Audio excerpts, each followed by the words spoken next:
Hello, everyone. Last year at this workshop, I was a new postdoc, and I presented on all these plans that I'd hoped to be presenting the results of today. Instead, I'll be talking about building living synthetic cells from non-living parts, updates in cytosol composition, membrane transporters, and genome encapsulation techniques. But before I dive into the details, I always like to take a moment to express my sincere gratitude to Rudy Ruggles and the Ruggles Foundation, whose generous support is directly funding this project that I'm leading. And without these contributions, this important work wouldn't be possible. So I'm always truly honored to be a part of it. I also like to upfront take a moment to acknowledge the amazing individuals whose hard work I'll be in part presenting today. So these people and more have all done an incredible job in driving these initiatives forward, and it's a privilege to share their achievements with them.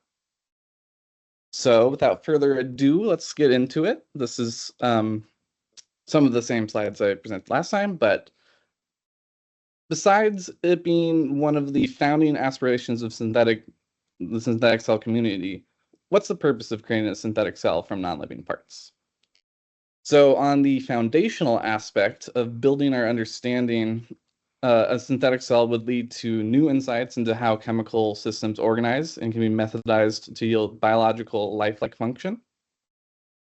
And on the practical uses, being able to boot up a synthetic cell with a full genome will allow us to facilely design systems capable of much more complex functions not found in nature for useful purposes like industry, agriculture, and medicine. So briefly, because I'm the first one talking about it in our lab, we're known for genome transplantation. And what we've been able to do is create a fully synthetic genome in yeast and then install that into a recipient cell through a method called genome transplantation. And what that has led to was a synthetic cell that took on the genotype and phenotype of our donor DNA.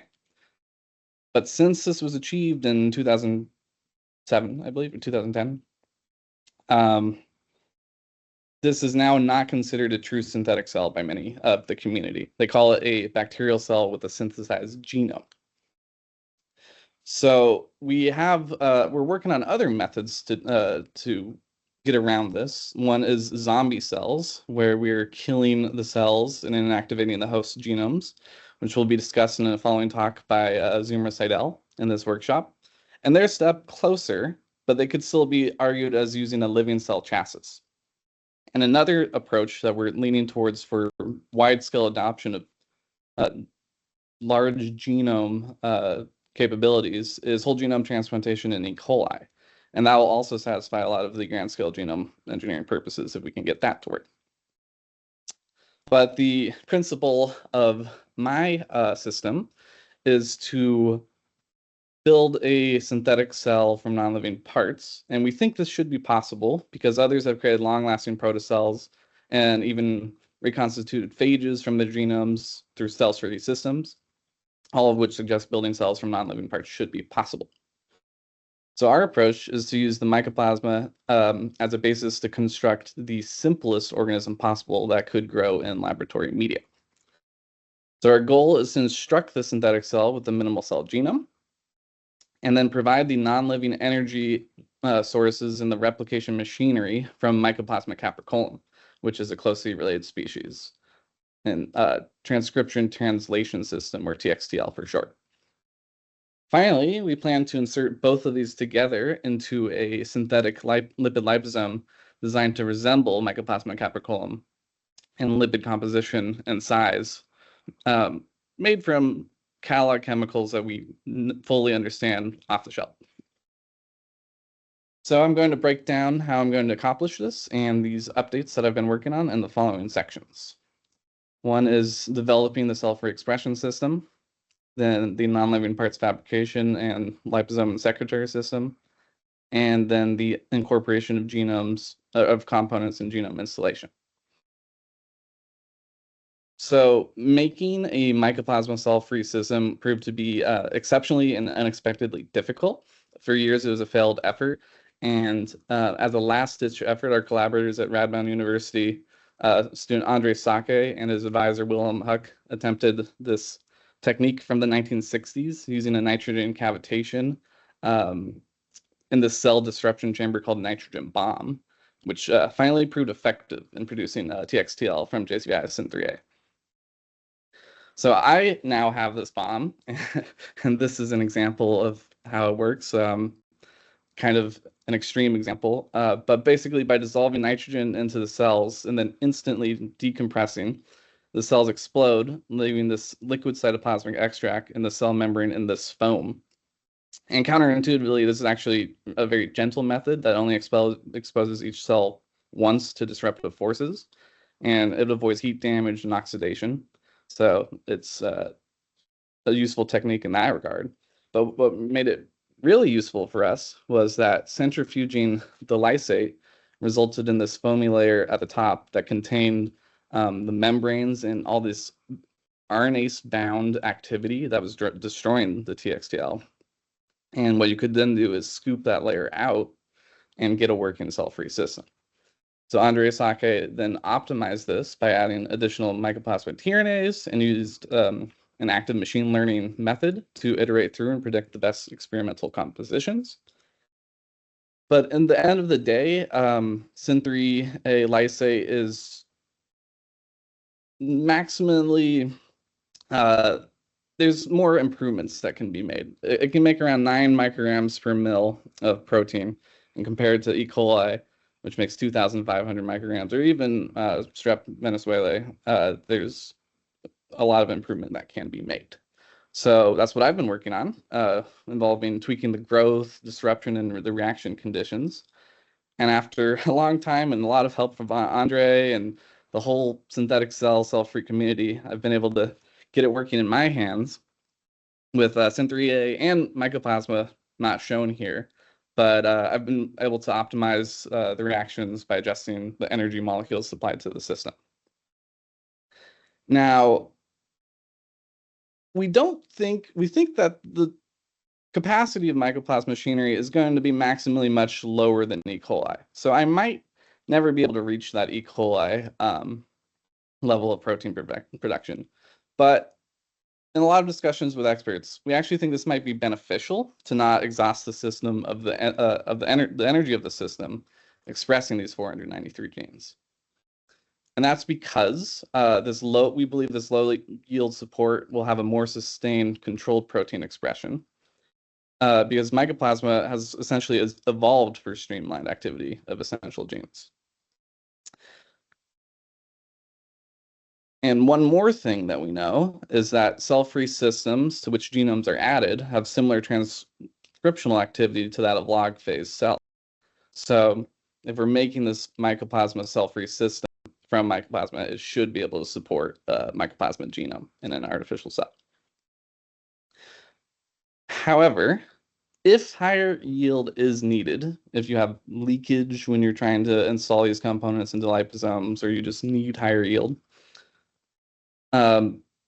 there's considerations for maybe making a hybrid lysate. So Andrei Sake was able to show that E. coli cell-free was compatible with trypsinized M-capricolum lysate that removed a lot of the nucleases on the surface before making the lysate, to a certain extent at different ratios. So you can see here that you can make 4-5 micromolar of EGFP with a standard code with this system. And the M-capricolum lysate alone can only make 350 nanomolar. So if I can get any of this system to work to aid the mycoplasma cell-free, that would be great. The only difference is how the machinery works to translate the genetic code. So mycoplasma UGA is a tryptophan, and standard genetic code is a stop codon. So I can't use the same system that was able to make mycoplasma can make standard code, but E. coli can't make mycoplasma coded proteins. Until recently, this strain came along by Farron Isaacs called E. coli ochre, which contains this engineered release factor 2 and engineered tRNA tryptophan to mitigate this native UGA recognition. So this is a tool that could potentially allow us to use it in our system. So I have initial results with data not shown that some mycoplasma coated protein was being produced in this hybrid lysate only when the ratio of mycoplasma lysate was much more than the E. coli ratio. And the reason why I think this didn't work very well was that I was simply spiking in mycoplasma uh, uncharged tRNA to supplement the reaction, meaning only the mycoplasma portion of the lysate supplied the tryptophan tRNA amino acyl tRNA synthetase to make functional tRNA for the system. So this is a heavily researched topic about non-canonical amino acid incorporation into proteins. And using orthogonal amino acid synthetase tRNA pairs, people have made over 1 mg per mil of modified GFP protein in self-reaction that had incorporated non-canonical amino acids.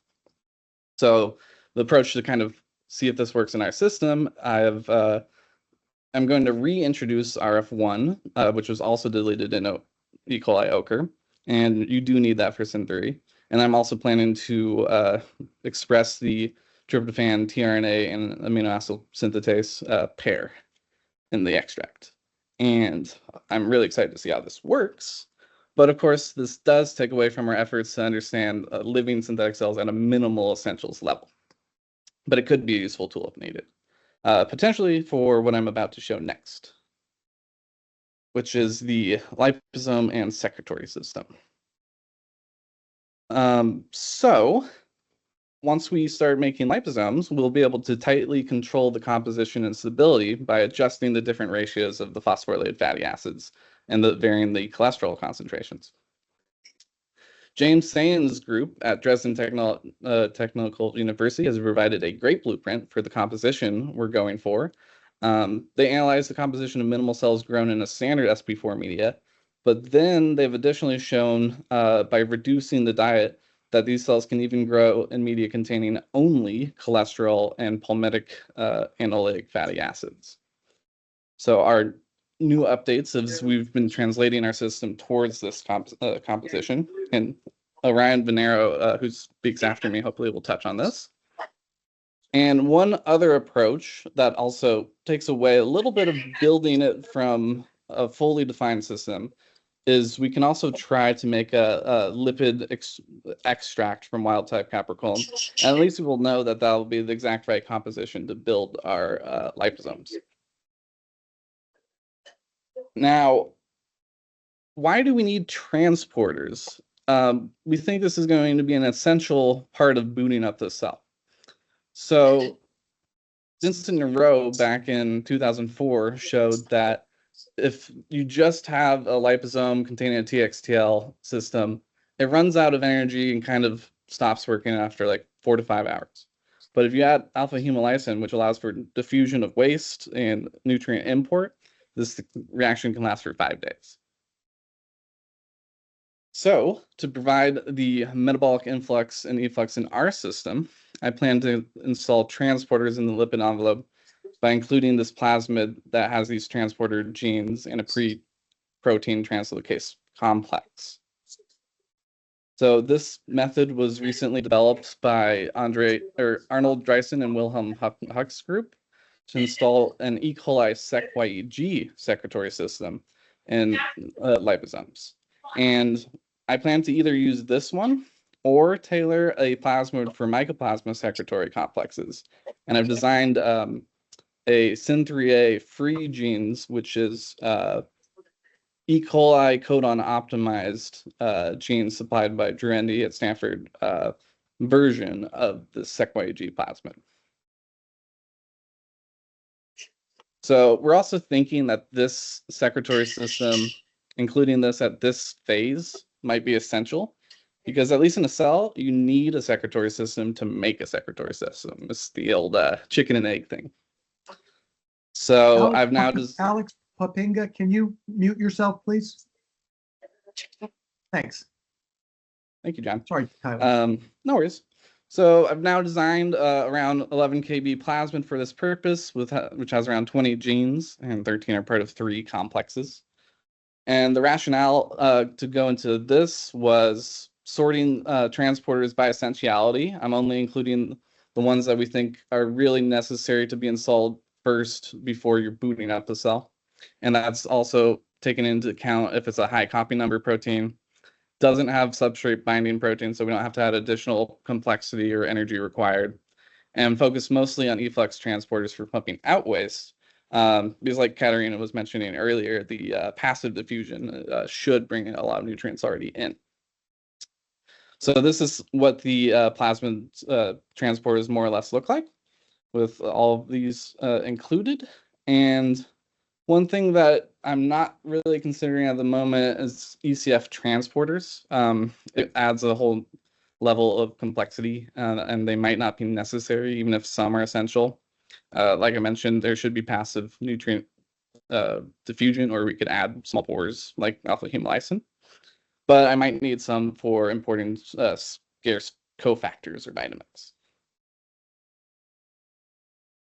One other thing that we've discussed with our experts is that it may be very useful to also include pathways for cardiolipin, phosphoglycerol, glycan, and fatty acid phosphorylation at this beginning stage to give stability to these early cells. So the fatty acid pathway is just 2 genes, and the phospholipid biosynthesis is just 8 genes. So it really shouldn't take too much energy to include these at the beginning. And having these at the beginning will allow the boot up media to transform the fatty acids quickly and not destabilize the membrane in that regard. And this is a great figure from Bert Pullman's group, and a lot of these chemicals are also, or these transporters that I included are also from that paper. So putting it all together, we can use, in one example, oops, sorry.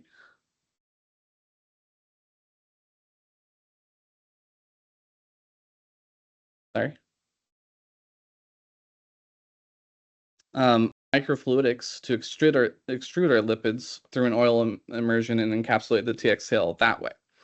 So initially we're talking about making similarly sized vesicles around 500 nanometers, but there's liposome fabrication difficulties in making that size, encapsulation difficulties, and also leakage difficulties. So now we're changed the target to make at least 5 micromolar or micrometer vesicles.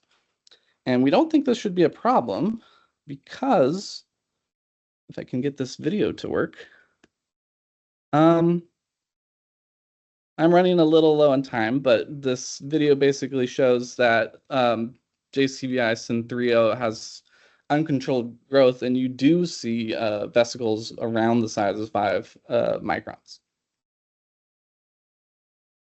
So finally, I'm going to talk about the genome encapsulation a little bit more.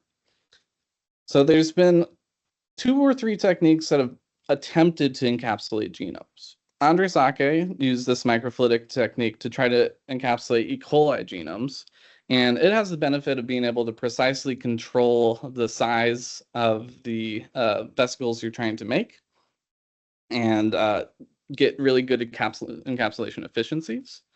And it looks a little something like this, where you can even stain the lipid phase and the inner aqueous phase to see your encapsulation efficiencies.